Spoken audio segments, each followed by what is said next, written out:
Welcome to the world of science fiction. Don't forget to like and subscribe so you don't miss new stories. Enjoy listening.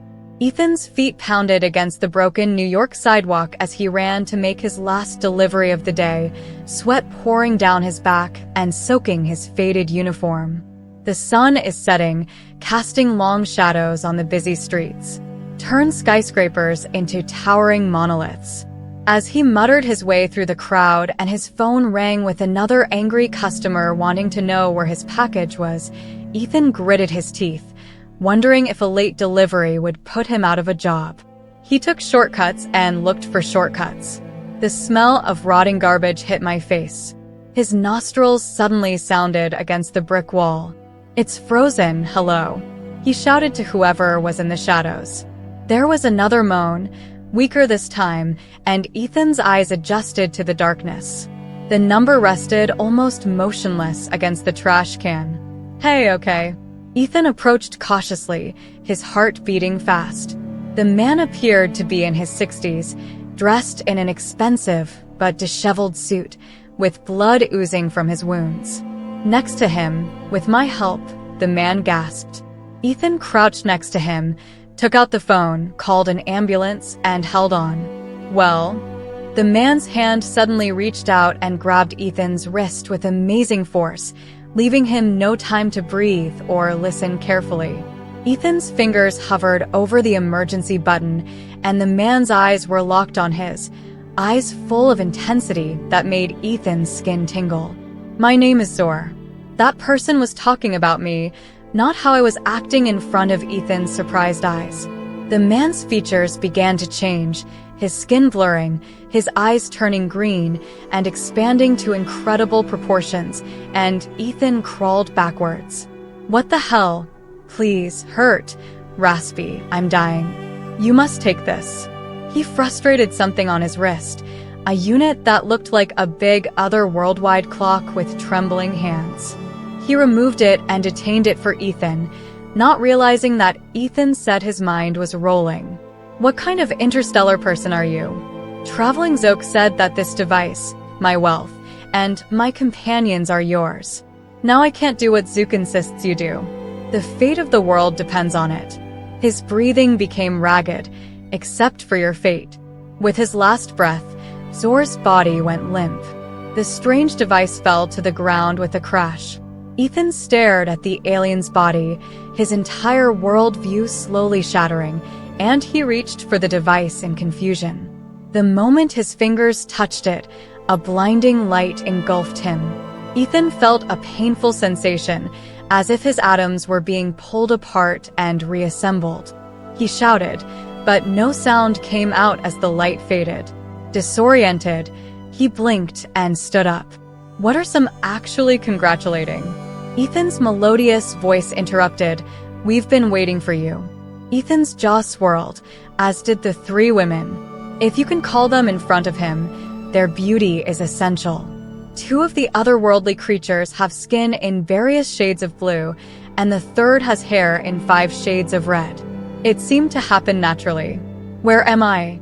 Ethan demanded, backing away. "Who are you?" The red-haired woman who stepped forward.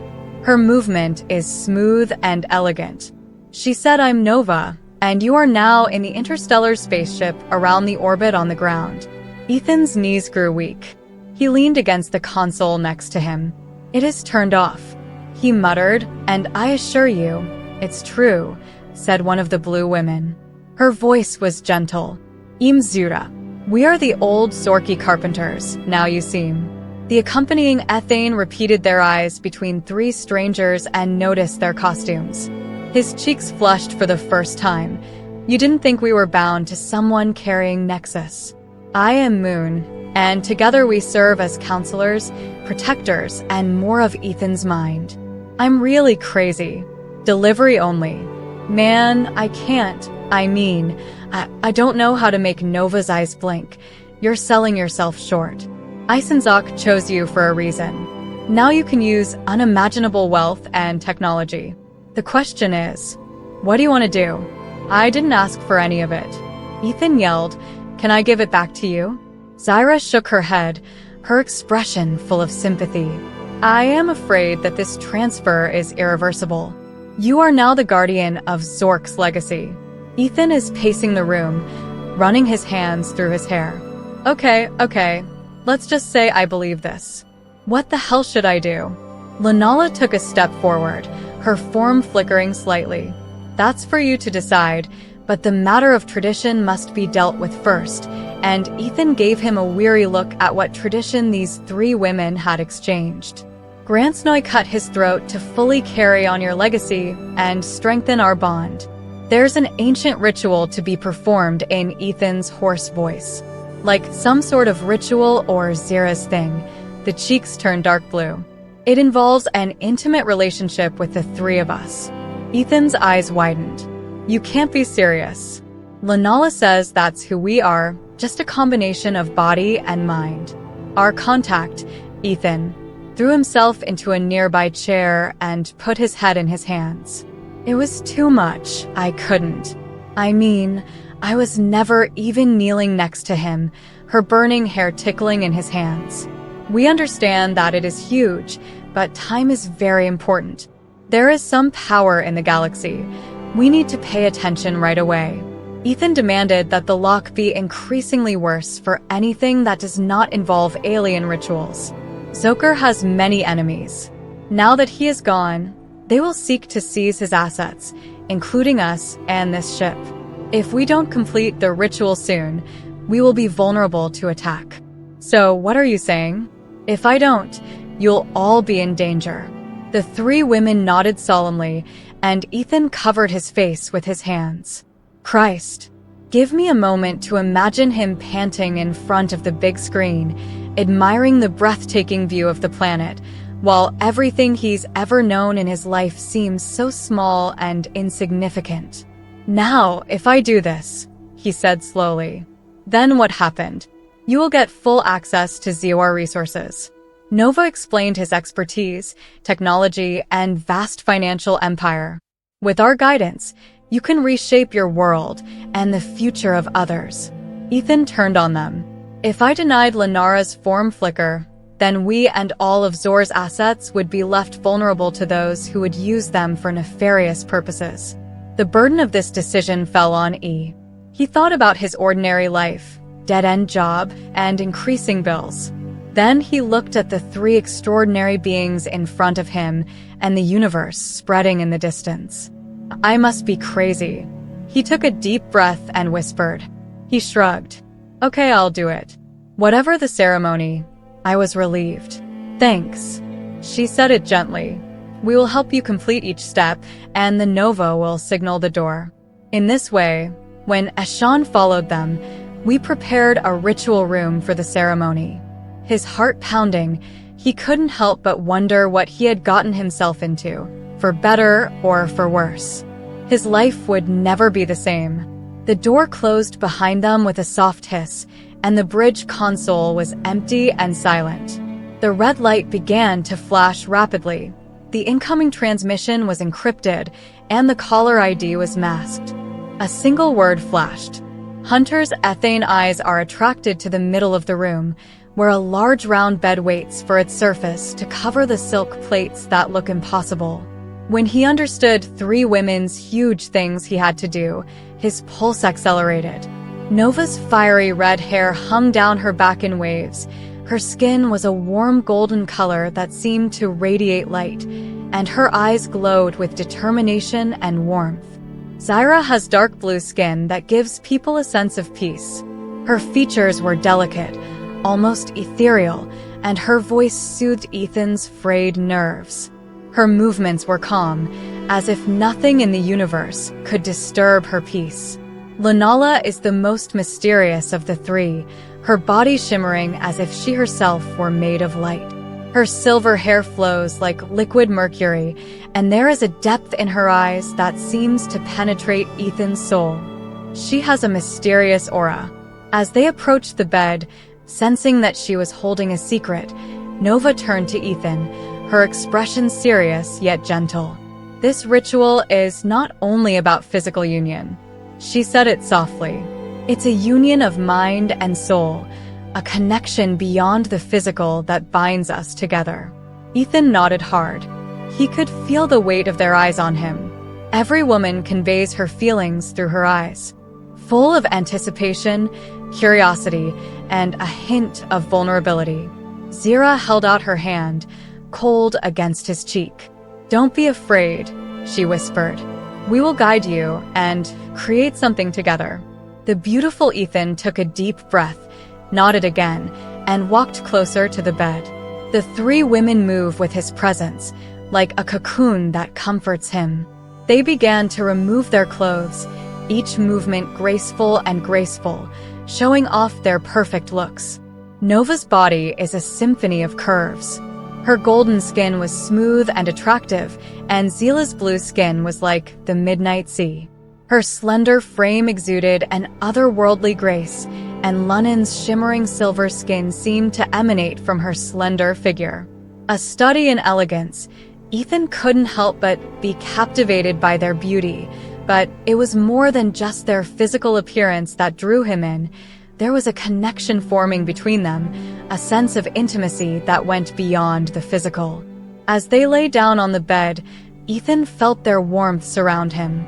Nova's fiery hair brushed against his skin, sending shivers down his spine.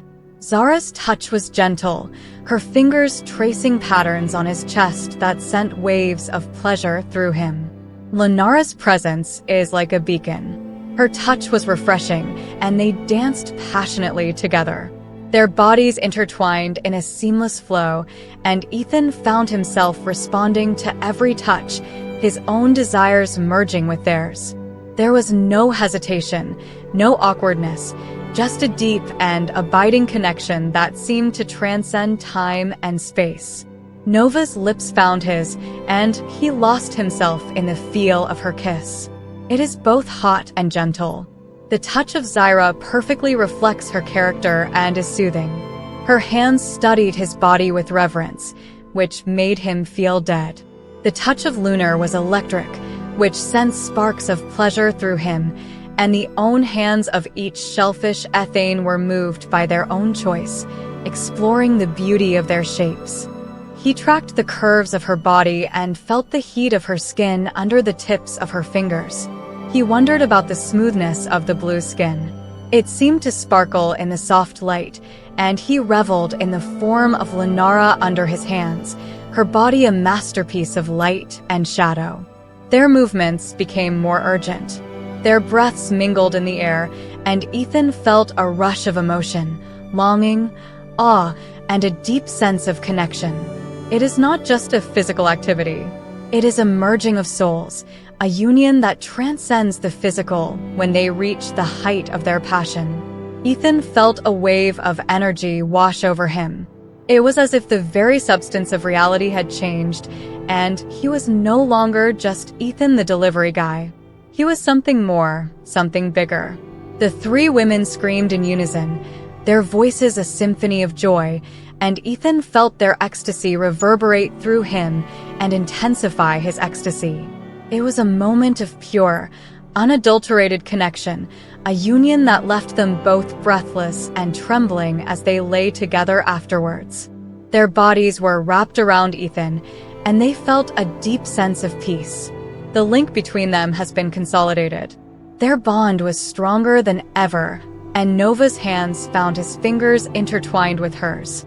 "You've proven yourself, Ethan," she said softly. "You are more than we could ever hope for." There was a soothing murmur in Zara's voice. "Your approach differs from our experience. You showed us a new way to communicate and a new way to love."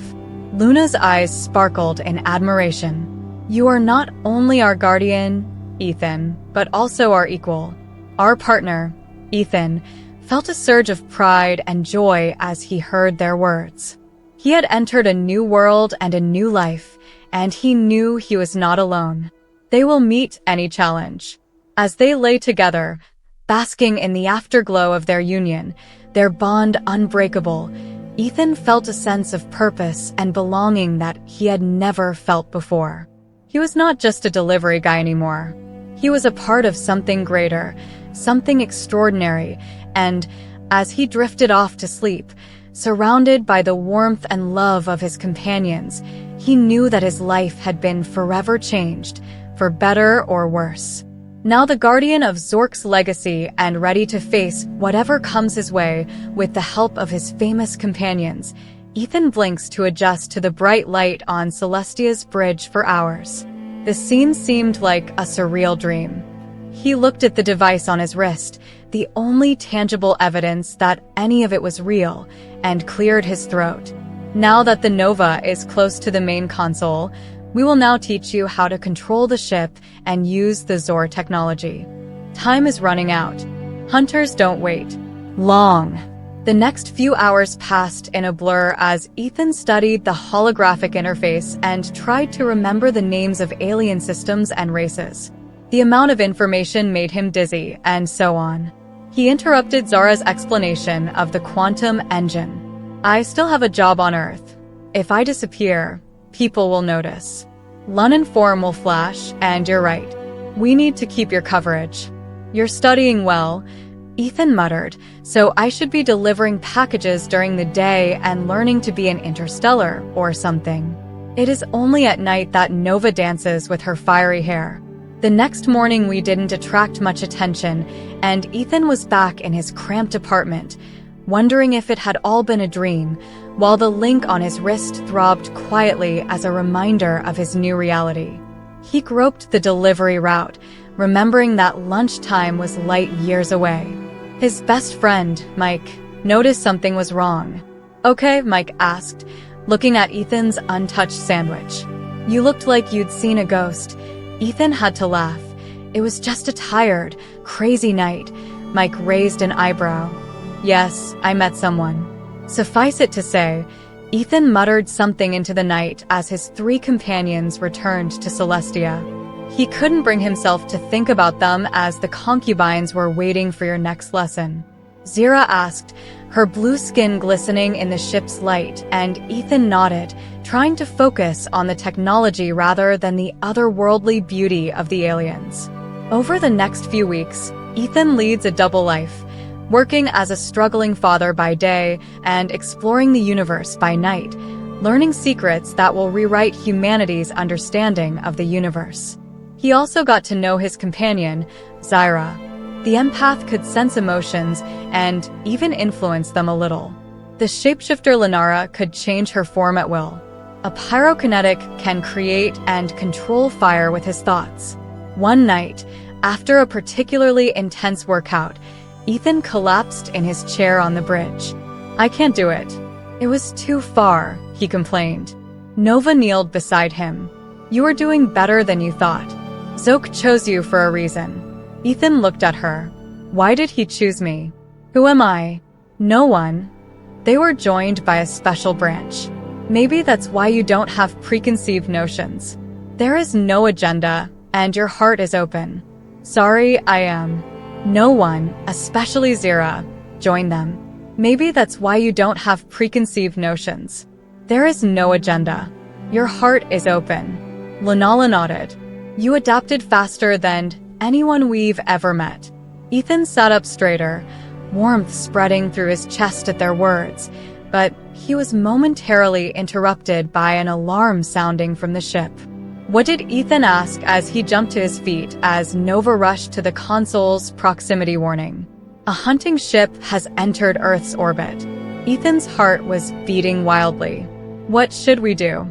We fight. Lenala says her form has changed into battle, ready to fight. Ethan realizes how important these creatures are to him. They are not just his teachers or advocates. They become his family. The realization was both comforting and terrifying. He had become dependent on them, and now they were both in danger. The hunter ship greeted them on the view screen. The scar face worked well. The hunter taunted if it wasn't Zor's little pets and who it was. This is a new playmate. Ethan stepped forward, surprising himself. I am this ship, and its inhabitants are under my protection. The hunter smiled and said, You're just a primitive monkey. If you hand over Zor's possessions, we can let you live. Ethan felt something jump up. Was it the Nexus, or his own hidden strength? In that moment, He felt a connection to the ship, to his companions, and to the legacy Zork had left behind. "I don't think so," he said in a calm voice. "Go now or face the consequences." The hunter's eyes narrowed. "You made a serious mistake, boy." Ethane Gearbox turned to his companion, adrenaline pumping now. He now asks her hair shine. "Now we show you what the ship can really do for the battle." Ethan realizes that his life has been irrevocably changed, but looking at the three extraordinary men around him, he knows he wouldn't have it any other way. He knew very little about things on Earth. His friend Mike collects clues about Ethan's strange behavior, and the hunter is just the beginning of the challenges they will face. Ethan stood on the bridge of the skyship, adrenaline pumping through his veins. The hunter's communication had just stopped, and the room was silent. He looked at his companions, Novasla and Lanala, their expressions a mix of determination and battle readiness. "Now we show you what this boat is really capable of." Nova said, her hair burned like a fiery halo, a ship's alarm, a shrill signal, or the approach of a hunting vessel. Roizen felt a pulse from the jab in his wrist. Ethan kept reminding him of the new responsibility and authority that come with arriving at your battle station, and he surprised himself with the authority in his voice. Nova moved towards the weapon console, fingers flying over the controls. Zara takes her place in the navigation system, while Lenara makes her look even scarier. Read protection mechanism. The figure of a hunting boat appeared on the screen, showing an ominous silhouette against the background of the Earth's atmosphere. Ethan's heartbeat quickened, and he realized the seriousness of the situation. It is not only about his survival, but also about the survival of his companions. It is designed to protect the planet from threats. It was not ready for the incoming fire. Nova yelled, and the sky people shuddered as the battleship's weapons hit their shield. Ethan gripped the edge of the console, his mind searching for a solution on how to fight back. He ordered the release of the Nova, a barrage of plasma bolts that accurately hit the hunter ship, and the hunter ship retaliated as the two ships engaged in a deadly ballet of exchanging fire and dodging hits. Shield's voice, despite her confusion, flashes to his friend Mike back on Earth, unwittingly caught up in this intergalactic conflict. He couldn't let the hunters reach the planet. He had to end it here and now. "We have to beat them," Ethan decides, and Zira plots a route that will take us beyond the moon. We could use it as cover as Zira's fingers danced over the controls as the celestial body rapidly turned toward the relative safety of the moon's shadow. As the fighter ship approached the moon, their weapons continuing to pound against their shields, Ethan felt the pulse of the bond more intensely. He closed his eyes for a moment and tried to connect to the device to harness the potential power it held. Ethan Zara's voice broke his concentration. "We cannot always surpass them." "I know," he replied, opening his eyes with newfound resolve. "We won't need." The Celestia darted momentarily behind the moon out of sight of the hunter ship. During the brief rest, Ethan turned to his companion. "We have to end this. Now," he says, "Nova, I need you to focus all of our remaining power into a concentrated blast. Zara, get as close to us as you can without being seen. Lanana, be ready to drop your cloak." At my signal, they nodded, understanding the stakes. When tension emerged from behind the moon, the hunting ship was already waiting. Ethan saw the evil grin on the hunter's scarred face as their view screens connected again.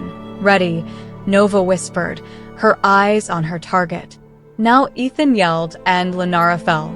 Cloak and Zira brought them to close range, and Nova unleashed the full force of Heaven's arsenal in a devastating blast that gave the hunter no time to react. The blast struck its core, causing a chain reaction that tore the ship apart in a glorious explosion.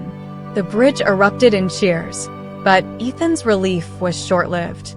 He knew this was just the beginning. The hunters are just one of the many threats lurking across the galaxy. We tell Nova that her flames die down to a soft glow, and Ethan nods, but his mind is already on the next step. We have to return to the ground. I have to do something on Earth. He had noticed Ethan's erratic behavior, his late-night disappearances, and the strange device on his wrist. Mike's curiosity had led him to hack into Ethan's computer and uncover encrypted messages and alien schemes. It doesn't make sense. Ethan Mack said to himself, "What are you doing?" Just then, the door opened and Ethan walked in. Mike looked more determined than before. "We need to talk," Ethan said. Mike was standing at the intersection. His hand was raised. "We did exactly what happened." Ethan took a deep breath. "I can't explain everything right now, but you need to trust me. Something happens that could change the world. I need your help." Mike's eyes narrowed. Ethan hesitated before deciding what to show. Instead of telling him, he activated the bond, and in a flash of light, Nova Exe and Lenara appeared beside him. Mike's jaw dropped when he finally saw my mate. Ethan said, "We don't have much time. The world is about to discover is not one." The next few days were Hurricane Ethane. 在浏览这个新现实时，伊森站在他的同伴的最前沿。他们在一次历史悠久的会议上向联合国讲话时，他敬畏地注视着他。Nova、Syra 和 Lunara 解释了他们的起源以及 their origin and nearby threat. Star. Ashan said that we get along peacefully, and his voice is stable and confident, but we must prepare for everything in front of us. Can we build a future where the Earth is respected? Member of the Galactic Society. The reaction is confused. Some world leaders suspect and others are scared, but many people see the potential for progress and unity. The existence of alien life was a shock, but Ethan's sincerity and the presence of his companions gave credibility to his words. As the days turned into weeks, Ethan's life became a blur of meetings, negotiations, and planning. He uses his newfound wealth and influence to promote peaceful contact with other alien civilizations, sharing knowledge and technology that can benefit humanity. Despite the challenges, Ethan finds solace in the relationships he forms with his companions, where Nova's burning passion, Zira's calmness and wisdom, and Lenala's mystical power become his anchor overnight in a storm of change. They stood on the balcony of the new headquarters. They set Ethan in New York, looking out over the city and reflecting on how much his life has changed. "Do you miss your old life?" Nova asked, standing next to him. Ethan shook his head. "No, I never thought about that. This will be my path, but I won't change it.